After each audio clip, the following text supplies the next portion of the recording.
नमस्कार बच्चों, कैसे हैं आप सभी। उम्मीद करता हूं आप लोग कुशल पूर्वक होंगे और अपने पठन पाठन पर भी ध्यान दे रहे होंगे। बच्चों, इसके पहले बाजार दर्शन का भाग 1 और भाग 2 आप लोगों ने देखा, सुना, पढ़ा, जिसमें पहले भाग में सारांश पर चर्चा हुई थी और दूसरे भाग में हम लोगों ने महत्वपूर्ण गद्यांशों को देखा था, उस पर चर्चा किया था। अब हम लोग इस तीसरे भाग में जो पाठांत के प्रश्नोत्तर हैं, अभ्यास के प्रश्न हैं, हर पाठ के अंत में जो प्रश्न होते हैं वही प्रश्न महत्वपूर्ण होते हैं, वो एनसीईआरटी के प्रश्न होते हैं और आप सबको पता है कि बोर्ड के लिए भी वो प्रश्न अति महत्वपूर्ण होते हैं। तो आज हम लोग उन्हीं अर्थ पर आधारित, बोध पर आधारित अभ्यास प्रश्नों पर चर्चा करेंगे, बहस करेंगे और उसे समझने का प्रयास करेंगे। इसके पहले भी हमने आपसे बताया था कि जब अभ्यास प्रश्न की बात आती है तो अगर आपने पाठ को समझ लिया, उसके सारांश को, उसके मूल भाव को, उसके प्रतिपाद्य को, तो किसी भी तरह के प्रश्न को करने में आपको कोई दिक्कत नहीं होगी। भक्तिन पाठ के संदर्भ में चर्चा हुई थी और ये जो प्रश्न दिए गए ना पाठ के साथ, इन्हीं प्रश्नों को, प्रश्न यही रहते हैं, इससे बदलते नहीं है। बस थोड़ा बहुत क्या होता है कि शब्दों का हेर फेर करके और बोर्ड में अक्सर पूछा जाता है और आप लोग कहते हैं कि बदल गया। बदलता कुछ नहीं है, सारा का सारा। अगर ये जो आपके पाठ के साथ प्रश्न दिए गए हैं और कुछ पाठ के आसपास में प्रश्न हैं, अगर इसको आपने सही ढंग से तैयार कर लिया, यहां तक कि इसमें से 3-4 प्रश्नों को आपने तैयार कर लिया, 2-3 प्रश्नों को अच्छे से तैयार कर लिया, तो आप देखेंगे कि सारे प्रश्न एक दूसरे से कोरिलेटेड हैं, एक दूसरे से संबंधित होते हैं। तो आइए, पहला प्रश्न है, बाजार का जादू चढ़ने और उतरने पर मनुष्य पर क्या क्या असर पड़ता है। अक्सर करके बोर्ड में इसको यह भी पूछा जाता है कि बाजार का जादू क्या है, जब यह जादू चढ़ता है तो क्या होता है और जब उतरता है तो क्या होता है। तो बाजार का जादू, जैसा कि पाठ में आपने पढ़ा, जो बाजार का चमक दमक है, जो बाजार का मायावी रूप है, जो बाजार का आकर्षण है, जिस आकर्षण से आकृष्ट होकर के हम खींचे हुए बाजार की तरफ जाते हैं और उसकी हर चीजें हमें लुभावनी दिखने लगती हैं, बाजार के इसी लुभावने स्वरूप को, इसी चमक दमक को, इसी चकाचौंध को बाजार का जादू कहते हैं। जब यह जादू चढ़ता है, 3 प्रश्न है इसमें, जब यह जादू चढ़ता है तो हमें बाजार अति सुंदर लगता है, बाजार में सजी हुई हर वस्तुएं हमें खूबसूरत लगती हैं, हमें अपने जरूरत की लगती हैं, हमें ऐसा लगता है कि सारी वस्तुएं हमारे जरूरत की हैं, ये हमारे घर में होनी चाहिए और सारी चीजें हमें आरामदायक प्रतीत होती हैं। कोई भी चीज गैर जरूरी नहीं लगती, सब कुछ जरूरी लगता है, जादू चढ़ने के बाद होता है। और अगर आपका मन खाली हो और जेब भरी हुई हो तो देखिए फिर परचेजिंग पावर का भी प्रयोग खूब होता है जादू चढ़ने पर। किंतु जादू चढ़ने के बाद जो अनाप शनाप खरीदारी करके हम घर में सामान गांज लेते हैं, भर देते हैं, इकट्ठा कर देते हैं, जैसे ये जादू उतरता है हमें यह प्रतीत होने लगता है कि हमने जो कुछ किया है वो गलत किया है, वो सही नहीं है और वे सारी चीजें, वे सारी वस्तुएं जो हमें आरामदायक और सुविधाजनक लग रही थी, वे आरामदायक ना होकर के बल्कि कष्ट प्रदान करने वाली हैं, हमारे लिए, हमारे आराम में खलल डालने वाली हैं। ठीक है, इन्हीं बिंदुओं के अंतर्गत आप इन प्रश्नों का, इस प्रश्न का उत्तर लिखेंगे तो आपको किसी प्रकार की कोई दिक्कत नहीं होगी। दूसरा प्रश्न है कि बाजार में भगत जी के व्यक्तित्व का कौन सा सशक्त पहलू उभर कर आता है, क्या आपकी नजर में उनका आचरण समाज में शांति स्थापित करने में मददगार हो सकता है। बहुत महत्वपूर्ण प्रश्न है और पूरा का पूरा आप देखिए तो बाजार दर्शन का जो मूल है, बाजार दर्शन में जो बात लेखक कहना चाहता है वो बखूबी उभर कर आया है इस भगत जी वाले प्रसंग में। कौन सा सशक्त पहलू उभर कर आता है। भगत जी संतोषी प्रवृत्ति के व्यक्ति हैं, धन संचय का स्वभाव नहीं है उनका, धन उनके लिए उतना ही आवश्यक है जितने में उनकी रोजमर्रा की जरूरतें पूरी हों। वो 6 आने का चूरन बेचते हैं और 6 आने के बाद जो चूरन बचता है उसे बांट कर बच्चों में चल देते हैं, शांति और सुकून की नींद लेते हैं।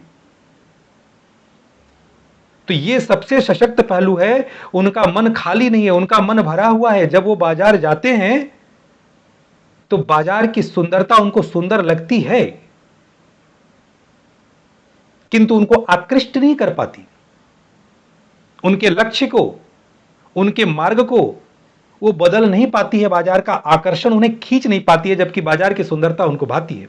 वो बाजार को कोसते नहीं है, बाजार का आनंद उठाते हैं, सजी हुई दुकानों को देखकर उसकी सराहना करते हैं, किंतु उनका कदम, उनकी साइकिल जाकर के रुकती है उस पंसारी के दुकान पर, जहां से उनको उनके चूरन से संबंधित सामग्री मिलती है। तो ये बहुत बड़ी बात है। संतोष है उनके अंदर, धन लिप्सा नहीं है उनके अंदर। बिजनेस, व्यवसाय सिर्फ उतना करना है जितनी में उनकी जरूरतें हैं, जितने में उनकी आवश्यकताएं पूरी हों। ठगने और लूटने का स्वभाव नहीं है उनका।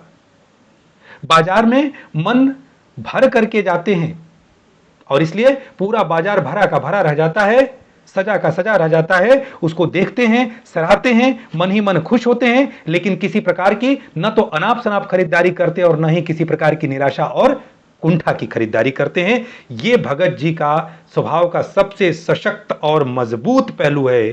वो अडिग हैं, वो डिगते नहीं है, उनका मन विचलित नहीं होता है, अविचल हैं, मजबूत व्यक्तित्व है उनका। और इस प्रकार की शख्सियत वास्तव में समाज में शांति और सद्भावना की स्थापना करेगा। क्योंकि आज जो हमारे अंदर भागम दौड़ मची हुई है, जो हमारे अंदर दिखावेबाजी मची हुई है, जो हमारे अंदर ईर्ष्या है, द्वेष है, लोलुपता है, लालच है, ये सब कुछ किस कारण है? संतोष नहीं है हमको। हम दिखावेबाजी की दुनिया में जी रहे हैं। हमारा अपना कुछ खुद की कोई इच्छा नहीं है। हम दूसरों की इच्छा पर निर्भर हैं और दूसरों द्वारा संचालित किए जा रहे हैं, दूसरों द्वारा संचालित किए जा रहे हैं। हमारा काम हमारी आवश्यकताओं के मुताबिक नहीं, बल्कि हमारे पड़ोस के मुताबिक होता है। समाज में दिखाने लायक क्या है उसके मुताबिक होता है। और इसके कारण क्या होता है? आपस में वैमनस्यता बढ़ती है, सहिष्णुता की कमी आती है, सद्भावना की कमी आती है। समाज में शांति नहीं बल्कि हिंसा का फैलाव होता है, हिंसा का प्रसार होता है। इसलिए भगत जी का व्यक्तित्व वास्तव में समाज में शांति व्यवस्था को स्थापित करने वाला है। और भगत जी जैसे लोग ही बाजार को सच्चे रूप से सार्थकता प्रदान करने वाले हैं। वास्तव में यही असली ग्राहक हैं और इन्हीं के लिए असली बाजार की उपयोगिता है। मेरे ख्याल से लिख लेंगे आप लोग कि इनका व्यक्तित्व का मजबूत पहलू क्या है और इससे समाज में किस तरह की व्यवस्था फैलेगी या समाज किस प्रकार से इनके व्यक्तित्व से लाभ उठाएगा। तीसरा प्रश्न है, बाजारूपन से क्या तात्पर्य है? किस प्रकार के व्यक्ति बाजार को सार्थकता प्रदान करते हैं अथवा बाजार की सार्थकता किसमें है? मैंने कहा ना कि सारे प्रश्न एक दूसरे से जुड़े रहते हैं। बच्चों, अगर पाठ को आपने समझ लिया, एक दो प्रश्नों को गंभीरता से समझ लिया, तो सिर्फ और सिर्फ शब्दों का खेल है। शब्दों का खेल है। आसान शब्दों को लेकर के, सहज शब्दों को लेकर के अपनी भाषा में जिस प्रश्न में जितने बिंदु होने चाहिए उन बिंदुओं को अपने भाषा में सरल शब्दों में उपयुक्त ढंग से, सटीक ढंग से लिख डालिए, नंबर अपने आप मिलेंगे आपको। कुछ नहीं है। अब देखिए, इसमें आपको वही लगभग जो ऊपर आपने पढ़ा है वही चीजें। बाजारूपन का क्या तात्पर्य है? जो मैंने कहा ना, बाजार का जादू। बाजारूपन क्या है? बाजार का जो छल और कपट से भरा हुआ रूप है, बाजार का जो दिखावे वाला रूप है, जो चकाचौंध है, जो अपने चमक चांदनी से चमत्कृत करके ग्राहकों को अपनी तरफ आकर्षित करती है या आम बाजार में चलने वालों को अपनी तरफ आकृष्ट करती है, अपने जो माया जाल में फंसाती है और फंसा करके अपना लाभ कमाने और उठाने का प्रयास करती है, उसी को बाजार का जादू कहते हैं या बाजारूपन कहते हैं। ये बाजारूपन है। कहते हैं ना, आजकल बहुत ज्यादा बाजारूपन पड़ गया है। किसी प्रकार का कोई सिद्धांत उसूल का ना होना, सिर्फ और सिर्फ लाभ की भावना होना, उसके लिए चाहे जितना हमें कपट और छल का व्यवहार करना पड़े, यह बाजारूपन है। किस प्रकार के व्यक्ति, और मैं बता दूं आपको कि परचेजिंग पावर का प्रदर्शन करने वाले बाजार को सिर्फ छलते हैं। ऐसे ही लोगों के कारण जिनका मन खाली है, जो परचेजिंग पावर का प्रयोग करते हैं, ऐसे ही लोगों के कारण वास्तव में बाजार में सहृदयता की कमी आती है, सहिष्णुता की कमी आती है, छल और कपट को बढ़ावा मिलता है। और इस तरह के लोग और इस तरह का बाजार कभी भी किसी भी समाज के लिए उपयोगी और लाभप्रद नहीं होता है। किंतु वे ग्राहक भगत जी जैसे, जो बाजार जाने के पहले संयमित होकर के जाते हैं, उनका मन भरा होता है, उनके पास एक सूची होती है अपने जरूरतों की, अपने आवश्यकताओं की, उन्हीं आवश्यकताओं की सूची के साथ वो बाजार जाते हैं और बहुत ही संयमित तरीके से, धैर्य के साथ जरूरत की वस्तुओं की खरीदारी करते हैं। जरूरत के समय जो बाजार काम आए और जरूरत के लिए जो बाजार जाए और जरूरत की जो खरीदारी करिए, दिखावे की भावना ना हो, परचेजिंग पावर की भावना ना हो, ऐसे लोग बाजार को सार्थकता प्रदान करते हैं, समाज को सार्थकता प्रदान करते हैं और अर्थव्यवस्था को भी सार्थकता प्रदान करते हैं। बहुत ही महत्वपूर्ण प्रश्न है ये। पहला प्रश्न और तीसरा प्रश्न अक्सर पूछे जाते हैं बोर्ड में, अक्सर करके अल्टरनेट करके पूछा जाता है बाजार दर्शन से बोर्ड परीक्षा में। तो इस पर गौर करिएगा और इसको अच्छे से लिखने का प्रयास करिएगा। प्रश्नों का उत्तर जब आप एक बार बना लेते हैं ना, फिर उसको सही ढंग से लिखिए, आप सटीक ढंग से अपनी भाषा में जब लिखेंगे आपके लिए आसान रहेगा। आप कहीं भी किसी भी समय उसको लिख लेंगे, आपको रटने की आवश्यकता नहीं पड़ेगी। अगला देखते हैं, बाजार किसी का लिंग, जाति, धर्म या क्षेत्र नहीं देखता, वह देखता है सिर्फ उसकी क्रय शक्ति को। इस रूप में वह एक प्रकार से सामाजिक समता की भी रचना कर रहा है। आप इससे कहां तक सहमत हैं? बिल्कुल बच्चे, आप लोग भी सहमत होंगे और हम भी इस बात से सहमत हैं कि बाजार की एक सबसे बड़ी विशेषता क्या है, खासियत क्या है कि यह न तो लिंग देखता है, न तो धर्म देखता है, न आज देखिए हर जगह लगभग किसी न किसी रूप में, चाहे नौकरी की बात हो या पढ़ाई लिखाई, हर जगह आप देखेंगे तो किसी न किसी थोड़ी बहुत ही मात्रा में कहीं ना कहीं भेदभाव है। लिंग को लेकर के स्त्री है कि पुरुष है, जाति को लेकर के, धर्म को लेकर के, संप्रदाय को लेकर के, तमाम काला गोरा को लेकर के भेदभाव किया जाता है और उसी भेद के अनुसार उसके मान सम्मान को निर्धारित किया जाता है। लेकिन बाजार में सिर्फ और सिर्फ आपके परचेजिंग पावर को देखा जाता है। आपका जात क्या है, आपका धर्म क्या है, आपका संप्रदाय क्या है, कोई मायने नहीं रखता। आपके परचेजिंग पावर को देखा जाता है। बाजार में सिर्फ ग्राहक होता है और बाजार होता है, सिर्फ क्रेता होता है और विक्रेता होता है। इसलिए परचेजिंग पावर को देखा जाता है। अगर आप बाजार गए हैं और बाजार में आपको खरीदने की शक्ति है, क्षमता है, तो बाजार आपका सम्मान करेगा, आपका स्वागत करेगा। वो आपके जात, धर्म, संप्रदाय के बारे में कोई चर्चा नहीं करेगा।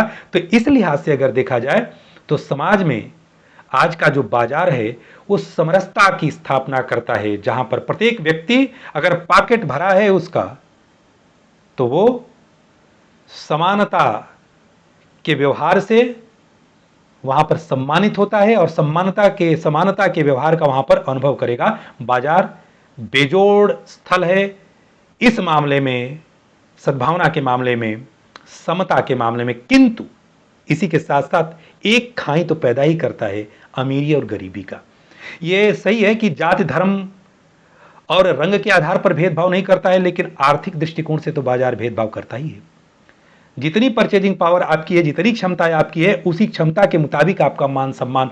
आज का जो मॉल कल्चर है, संस्कृति है, और जो बड़े बड़े शॉपिंग कॉम्प्लेक्स बनाए गए हैं, शोरूम बनाए गए हैं, वहां पर तो कम से कम यही है कि आपको आपके आर्थिक हैसियत के मुताबिक सम्मान की मात्रा तय किया जाता है। तो एक कमी यह भी है कि बाजार भले ही धार्मिक रूप से, जातिगत रूप से, लैंगिक रूप से कोई भेदभाव नहीं करता, लेकिन आर्थिक विषमता की एक दीवार खड़ी करता है, आर्थिक असमानता की एक दीवार खड़ी करता है। ठीक है, मेरे ख्याल से समझ में आ गया होगा। आगे देखते हैं। प्रश्न इसमें कि आप अपने तथा समाज में कुछ ऐसे प्रसंग का उल्लेख करें जब पैसा शक्ति के परिचायक के रूप में प्रतीत हुआ है, जब पैसे की शक्ति काम नहीं आई। बच्चे बहुत से ऐसे उदाहरण हैं, इसमें मेरे ख्याल से बताने की जरूरत नहीं, आप खुद अपने समझ के आधार पे रोज अगर आप देखेंगे तो समाचार पत्रों में, रोज टेलीविजन में, दूरदर्शन में समाचार आते रहते हैं और आप अक्सर आप देखेंगे कि बहुत कभी कभी बड़े बड़े मामले आप देखेंगे कि कोई ऐसा क्राइम या अपराध बहुत बड़े लोग करते हैं, हाई क्लास लोग करते हैं, उच्च वर्गीय लोग करते हैं, जिनकी सत्ता में पहुंच है, पकड़ है, ठीक है। और बाद में क्या होता है कि आप देखेंगे कि अपने पैसे के कारण वो कोई बहुत ही जघन्य अपराध करके बच जाते हैं, अपने आप को बचा ले जाते हैं। अक्सर इस तरीके की चीजें आती हैं, वो बच जाते हैं, उनके ऊपर मीडिया का दबाव बनाना पड़ता है और आगे बढ़ना पड़ता है, सुप्रीम कोर्ट तक जाना पड़ता है, हाई कोर्ट तक जाना पड़ता है और बाद में उसमें न्यायपालिका को हस्तक्षेप करना पड़ता है कि उनको पकड़ो, उनके खिलाफ एफआईआर दर्ज करो, तब फिर एफआईआर होता है, पकड़ा जाता है। बहुत से ऐसे उदाहरण में कोई कांड, किसी केस का जिक्र नहीं करूंगा क्योंकि ऐसे केस भरे पड़े हुए हैं, अखबारों में रोज भरे पड़े हुए हैं कि पैसे के दम पर कहीं ना कहीं वो अपने आप को बचा ले जाते हैं। लेकिन बहुत बार ऐसा भी देखने में आता है, बहुत बड़े बड़े लोग जिनकी सत्ता में पकड़ है, जिनके पास बहुत ज्यादा संपत्ति है, धन है, पैसा है, बाहुबली हैं, लेकिन फिर भी उन्होंने अपराध किया है और इस तरह का उनके ऊपर दबाव बना है कि कोई सत्ता की हनक या कोई भी पैसा, बैंक बैलेंस उनके काम नहीं आया है। बिल्कुल आम आदमियों की तरह से कानून का शिकंजा उनके ऊपर कसा है और उन्हें कठोरतम दंड मिला है। तो बहुत से ऐसे उदाहरण